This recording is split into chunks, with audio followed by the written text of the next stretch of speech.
Today we're talking about milk, how to steam it, how to pour it, how you can become a lord of the pour as well as a latte artiste. My name's James and I've been a barista as well as a barista trainer for over 10 years now. Yet I still find steaming milk an extreme exercise in patience and concentration, and some days I just wonder if I've forgotten everything I knew about it while I slept. So, and maybe because of that reason, I've come up with a two-step process to steaming milk that is easy to teach, super simple to learn, and will have you, creating perfectly textured milk and beautiful latte art in no time. So, let's turn some milk into silk. Well, technically it should be the texture of paint, but... Now, we all know that having a bit of understanding and half an idea of what's going on inside your espresso machine is important, especially if you want to create a decent shot. Well, the same applies to steaming milk. And knowing a little bit about what this magic wand is doing to the milk proteins inside your milk jug when you steam it is just as crucial. Having that little bit of knowledge can go a really long way and give you those mad milk skills in no time. And so, if I may, allow me to drop some science. Full cream dairy milk, or cow's milk, is made up of a surprising 87% water, 4.8% lactose, that's naturally occurring sugars, 4% fats and 3.5% proteins. Milk is an emulsion of fats and water, but it's those cheeky proteins that are a barista's best friend, because it's those little guys that bond to air molecules being forced into the milk from the steam wand, giving them a big hug and creating the so-called microfoam.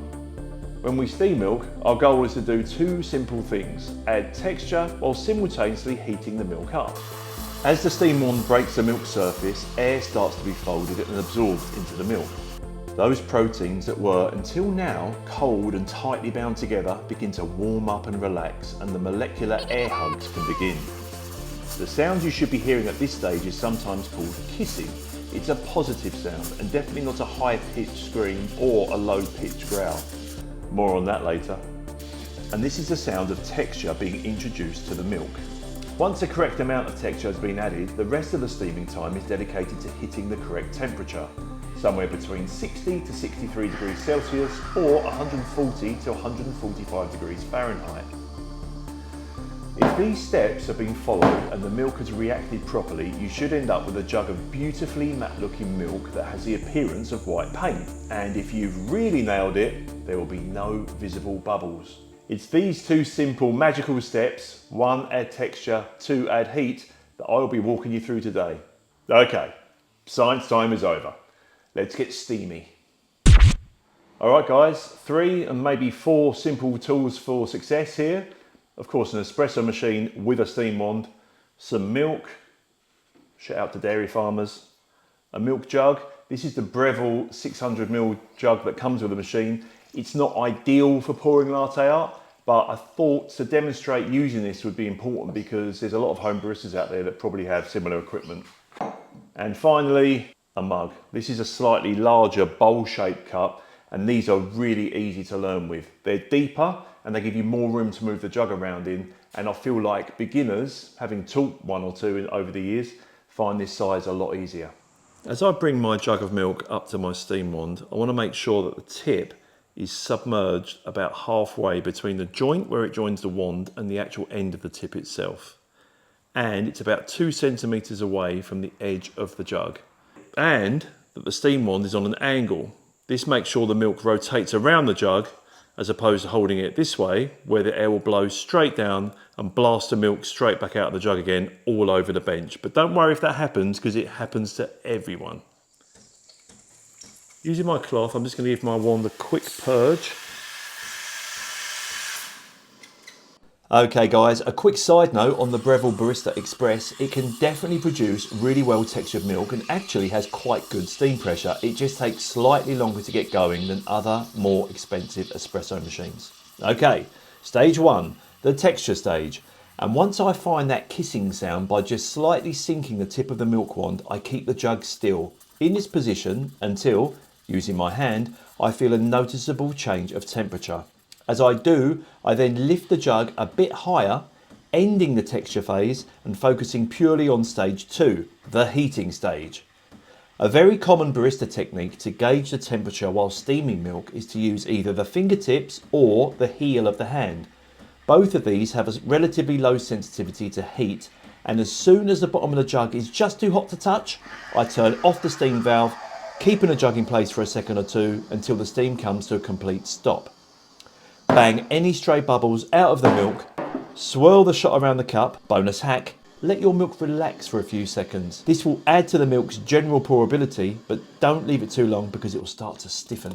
Alrighty, now the pour. Begin your pour with a circle of milk or two around the cup, helping the milk and coffee to combine, and after 2 laps, stop. Bringing the jug closer to the cup, pour slightly harder and you should see a contrasting white circle of milk appear in your cup. Don't freak out. This is good. Keep pouring, and as you do, move the jug away from you and drag the stream of milk through the white blob, forming the 2 symmetrical sides of a love heart. The love heart probably offers one of the best visual impact to skill level ratios of the latte art game. This is due to its simplicity and almost effortless appearance in the cup. It's a great place to start and acts as the gateway to latte art enlightenment, because once you master pouring them, you can start to tweak your pour and add to your repertoire of patterns. And here it is again, just to show you the technique from a slightly different angle. Now, tilting your cup on a 45-degree angle is a great technique when learning to pour latte art, but what do you reckon, guys? I'm going to say that learning to level the cup as you pour might be slightly more important. I'm now going to show you the first stages of the last love heart pour again, but this time I'll be making several love hearts and pushing each new one into the last one to create a stack and hopefully a tulip pattern.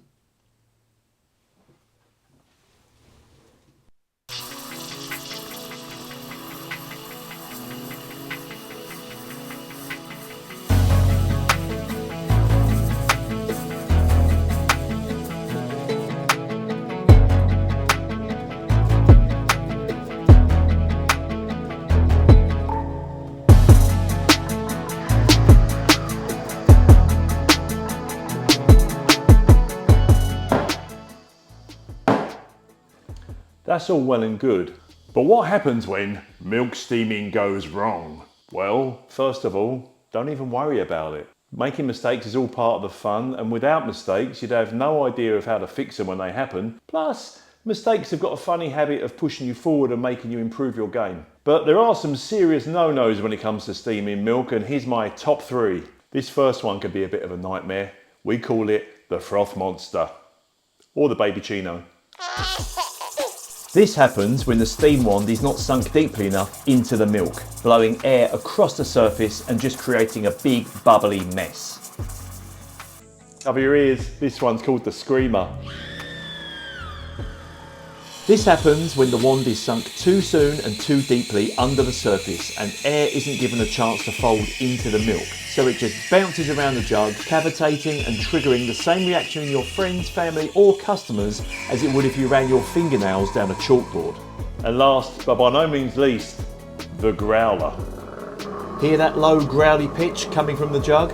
This is great if someone requested extra hot milk with their brew, but if not, this sound means that you're overheating the milk and will probably denature it. Or in other words, the milk protein air hug party will come to an abrupt end, the air escapes and your microfoam is lost.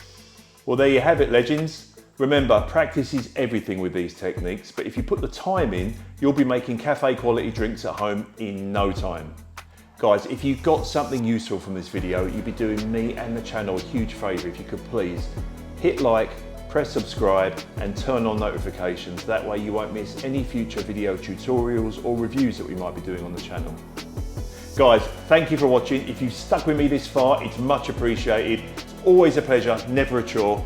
See you in the next one.